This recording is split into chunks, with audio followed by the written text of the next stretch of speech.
नमस्कार दोस्तों, आज हम प्रेजेंट इंडेफिनिट टेंस के एक साधारण वाक्य का जो 4 फॉर्म हो सकते हैं, affirmative, negative, interrogative, interrogative, negative, एक एग्जाम्पल की मदद से हम उसको समझने का प्रयास करते हैं।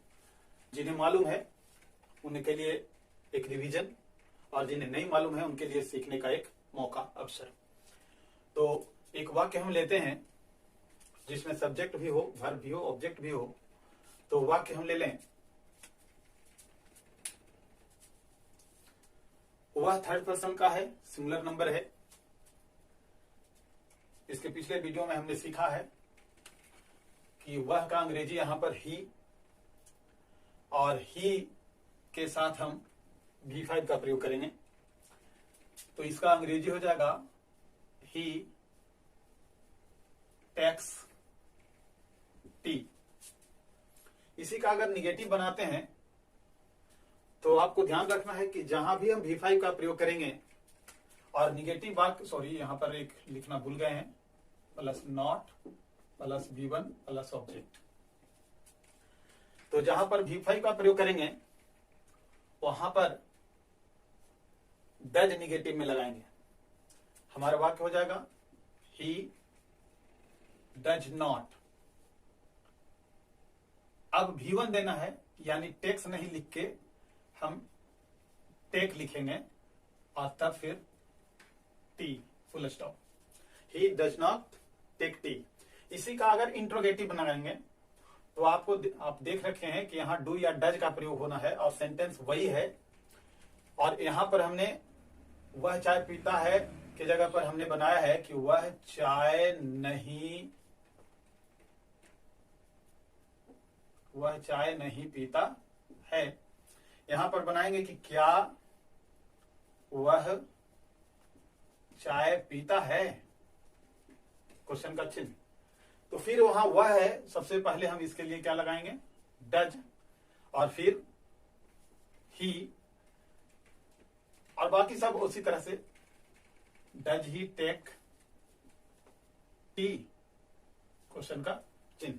अगर निगेटिव की बात हो तो यहां पर हो जाएगा कि क्या वह चाय नहीं पीता है। तो फिर उसी तरह से does he not take T.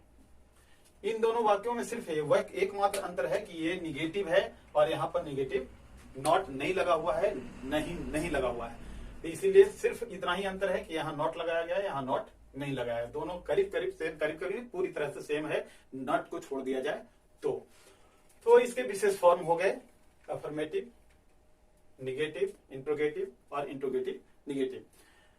और हम एक दो टेंसेज में, खास करके प्रेजेंट या और कुछ ही कहीं पर भी, हम एक दो टेंसेज में केवल सीखेंगे कि किस प्रकार से निगेटिव, इंट्रोगेटिव और इंट्रोगेटिव निगेटिव फॉर्म बनाए जाते हैं, क्योंकि बाकी सारे में यही प्रक्रिया अपनाया जाएगा। आप एक दो टेंसेज गुजरते गुजरते स्वयं ही ये समझ जाएंगे कि किस प्रकार से हमको इसे एक नया रूप देना है।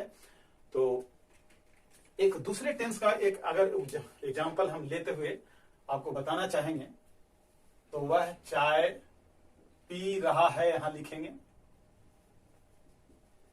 वह चाय नहीं पी रहा है। क्या वह चाय पी रहा है, और क्या वह चाय नहीं पी रहा है। ये देखिए, ये कंटिन्यूअस का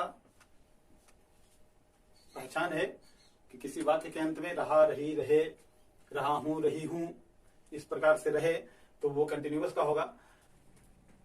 subject plus is, are, am plus V4, तब फिर ऑब्जेक्ट। अगर निगेटिव होगा तो subject plus is, are, am plus not plus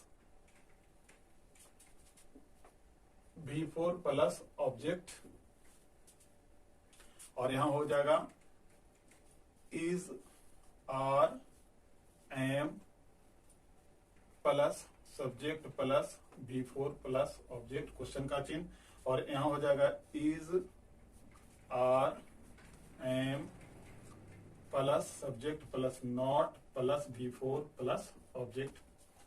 आप ध्यान दे रहे होंगे कि प्रेजेंट इंडेफिनिट टेंस में क्या था कि V5 और V1 का प्रयोग किया गया था, यहां हम V4 का प्रयोग कर रहे हैं। और जब वहां V5 था तो वो डू डज लगने के बाद V1 में परिवर्तन हो गया था। यहां कोई डू डज नहीं लग रहा है, और डू डज इसलिए लग रहा था क्योंकि वहां उसको निगेटिव और इंट्रोगेटिव बनाने के लिए नॉट शब्द को लाना था, नॉट वर्ड को लाना था, और नॉट अकेले यूज नहीं होता, वो हेल्पिंग वर्ब के साथ यूज होता।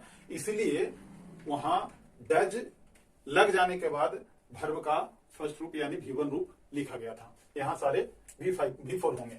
तो ध्यान दें, वह चाय पी रहा है तो हो जाएगा ही इज, क्योंकि ही के साथ इज लगेगा। He is taking tea. और यहां हो जाएगा he is not taking tea. और यहां पर फिर इज आगे और एम आर तो लगना नहीं है। Is he taking tea. और यहां हो जाएगा is he not taking tea. तो अगर एक सेंटेंस और हम परफेक्ट का देख लें तो फिर आप ये बिल्कुल सीख जाएंगे कि किस प्रकार से उसके अफर्मेटिव, नेगेटिव, इंट्रोगेटिव और इंट्रोगेटिव नेगेटिव फॉर्म होते हैं। तो प्रयास हम करेंगे कि अगले वीडियो में परफेक्ट और परफेक्ट कंटिन्यूअस का प्रेजेंट का जो सेंटेंस होगा उसको हम इस फॉर्म में आपको ला करके दिखाएंगे। Thank you.